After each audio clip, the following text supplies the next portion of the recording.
नजर जान है। भाई इस गाने ने तो तबाही मचा दी है। समय रैना के शो में कोई आता है और इस गाने को गाता है और जो गेटअप उसने पहना हुआ है, जो डांस कर रहा है, उसे देखकर किसी की भी हंसी छूट जाए। पूरे सोशल मीडिया पर वो वायरल हो गया है। तो अगर आप कुछ ऐसे कर रहे हैं जो अजीबोगरीब है तो आपको भी लग रहा होगा कि लोग हंस रहे हैं, करना बंद कर देना चाहिए, तो भाई मत करना। कब वायरल हो जाए कुछ पता नहीं। अब ये गाना समय रैना के पहले एपिसोड का है और इतना ज्यादा वायरल हो गया, तो बाकी के एपिसोड अब कैसे होंगे ये तो देखना होगा, क्योंकि पहले ही एपिसोड ने तबाही मचा दी है। वैसे आलिया भट्ट आई हुई थी और शर्वरी आई हुई थी शो में, लेकिन उनसे ज्यादा चर्चा इसकी हो रही है, चाय की टपरी, और उससे भी ज्यादा चर्चा हो रही है ट्रंप की। जी हाँ, जो ट्रंप बन के आया था अविनाश अग्रवाल, और उसके फॉलोअर पहले तो कुछ 1000, 2000, 3000 लोग उन्हें फॉलो कर रहे होंगे, और उसके बाद जब से वो समय रैना के शो में गया और जो उसने एक्टिंग की, हर कोई उसके बाद उसका फैन हो गया, और फिर उसके फॉलोअर्स ऐसे बढ़ते गए बढ़ते गए बढ़ते गए। अब अगर देखेंगे तो लगभग 3 लाख के करीब उसके पास फॉलोअर्स हो गए इंस्टाग्राम पे। और इसमें तो अफवाह भी उड़ने लगी कि समय रैना का जो अमेरिकी वीजा है उसे रद्द कर दिया गया, और ट्रंप का एक फेक पोस्ट भी वायरल हो रहा था। अब देखिए बगल में, इसे देख के लग रहा है कि ये सब कुछ फेक ही था, लेकिन फिर भी लोग सच मानकर बैठे हुए थे कि सच में अब समय रैना अमेरिका नहीं जा पाएंगे। ट्रंप ने इस पर पोस्ट कर दिया, ये तो मामला इंटरनेशनल हो गया। अभी तो यहाँ देश में ही केसेस चल रहे थे, अब तो इसके केसेस अमेरिका तक पहुंच गए हैं। तो भाई ऐसा कुछ नहीं था, ये फेक पोस्ट था, लोग मजे ले रहे थे। हो सकता है कि प्रमोशन के लिए भी किया गया हो। तो अब जहां पर पहले एपिसोड की चर्चा हो रही है, वहीं दूसरी तरफ अब इस पर चर्चा हो रही है कि अब नेक्स्ट कौन आएगा। तो कुछ लोग एल्विश का नाम ले रहे थे, अब पता नहीं जाएंगे नहीं जाएंगे, लेकिन सौरभ जोशी का नाम भी चल रहा है। सौरभ जोशी की एक क्लिप वायरल हो रही है, आप देख लीजिए, जिसमें एक ट्वीट में ये कहा गया है कि पहला बकरा आलिया थी, अब दूसरा बकरा सौरभ जोशी है। लेकिन सौरभ जोशी क्या समय रैना के शो के लिए फिट बैठते हैं? क्या वहां पर जा पाएंगे? वैसे देखना होगा। वैसे बहुत सारे ऐसे लोग थे जिनकी पहले पर्सनालिटी कुछ और थी और उसके बाद उस शो के बाद कुछ और ही हो गई। कुछ दिन पहले ये पता चला था कि राम मंदिर में चोरी हुई है। जब इस पर अखिलेश यादव ने सवाल उठाया था तो कहा यह गया कि कोई चोरी नहीं हुई है, अखिलेश यादव बदनाम करने की कोशिश कर रहे हैं। कई सारे मीडिया रिपोर्ट्स में यह दावा किया गया कि राम मंदिर में सब कुछ ठीक चल रहा है, ऑडिट करवा लिया गया है और सब कुछ सही से चल रहा है।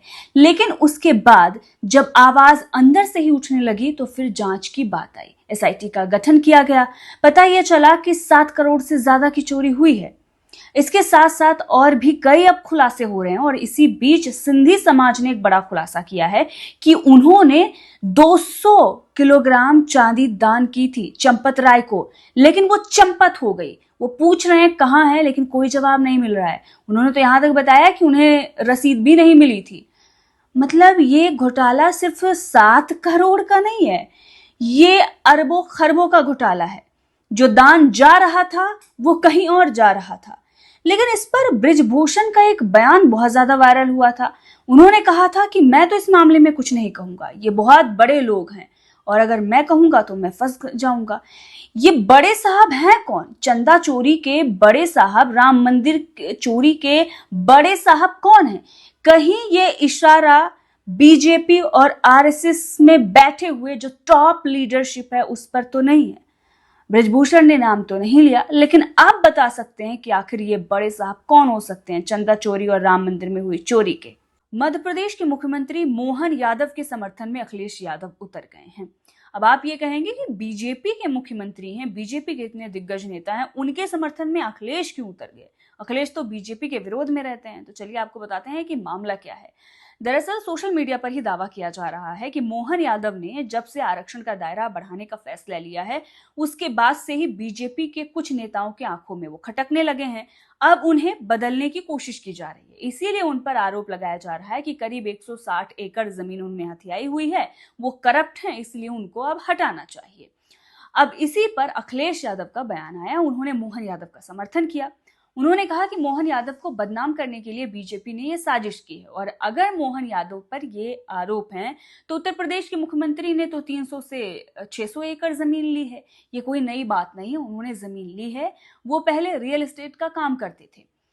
आप ये क्यों भूल जाते हैं? बीजेपी मुख्यमंत्री बदलना चाहती है, इसलिए आरोप लगवा रही है। ये अखिलेश ने ही बता दिया। उन्होंने मोहन यादव का समर्थन किया और बीजेपी पर गंभीर आरोप लगाया कि मुख्यमंत्री बदलने के लिए आरोप लगवाए जा रहे हैं। अब इस पर ओवैसी नाराज हो गए हैं अखिलेश से। ओवैसी का कहना है कि मोहन जी के सम्मान में अखिलेश भैया मैदान में एक बार बस अपना कर्तव्य निभा रहे हैं। उत्तर प्रदेश में आए दिन मुसलमानों को निशाना बनाया जाता है, उन पर झूठे इल्जाम लगाकर उन्हें जेल भेजा जाता है। अखिलेश उनके लिए कभी कुछ नहीं कहते, लेकिन भाजपा के एक मुख्यमंत्री के लिए देखिए कितनी हमदर्दी है। सपा का समाजवाद असल में यादव समाजवाद है। अच्छा, ये मध्य प्रदेश का मुख्यमंत्री का वो एक्सपोजे आया, एक इंडियन एक्सप्रेस अखबार रिपोर्ट किया कि उनके परिवार को फायदा हुआ, अखबार ने रिपोर्ट किया। उत्तर प्रदेश के पूर्व मुख्यमंत्री उनकी ताईद में खड़े हो गए। क्यों खड़े हो गए भैया? क्योंकि वो यादव हैं, वो भी यादव हैं। माने यादव यादव होगा, पार्टी को नहीं देखा जाएगा।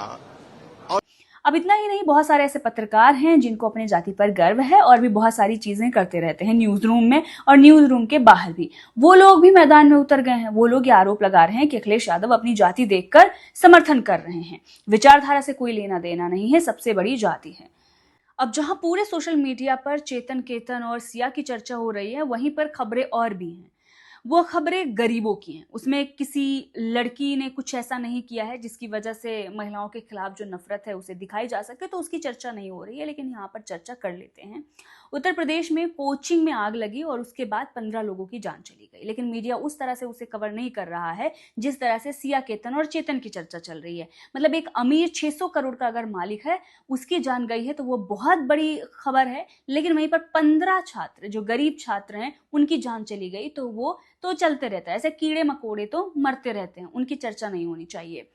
मुजफ्फरनगर, उत्तर प्रदेश के ही मुजफ्फरनगर में अंकित बालियान नाम का एक व्यक्ति फैक्ट्री चलाता था, दोना पतरी बनाता था और उस फैक्ट्री में मजदूरों को बंधक बनाकर रखा गया था। उन्हें बांध दिया जाता था बेड़ियों में और उनसे काम लिया जाता था। जब वो घर जाने के लिए कहते थे तो उन्हें भाले से दागा जाता था, हंटर चलाया जाता था और कभी कभी तो कुत्ते छोड़ दिए जाते थे उनके ऊपर। मतलब ये सब तो नॉर्मल है, ये सब खबरें क्यों आएंगी? अरे यार, गरीबों की बात नहीं होती, कीड़े मकोड़े तो मरते रहते हैं। और यहाँ पर कोई लड़की भी नहीं है। अगर ये लड़की अत्याचार कर रही होती, ओ नेशनल न्यूज होती। और 2-3 तो गायब भी हो गए हैं। पुलिस ने उन्हें रेस्क्यू किया है, पुलिस ने छापेमारी की और उन लोगों को जब निकाला गया तो आप देख सकते हैं कैसे कैसे हथियार रखे हुए थे। और वो बता रहे हैं बेचारे कि हमें 10-12 हजार की लालच में लाया गया था, यहाँ बंधक बना लिया गया, मेरा आधार कार्ड जला दिया गया और जब मैं घर वापस जाने के लिए कहता था तो मुझे टॉर्चर किया जाता था, कुत्ते छोड़ दिए जाते थे। 2-3 मजदूर कहाँ गए उनका शव भी पता नहीं चला। मतलब वो जमींदोज हो गए होंगे।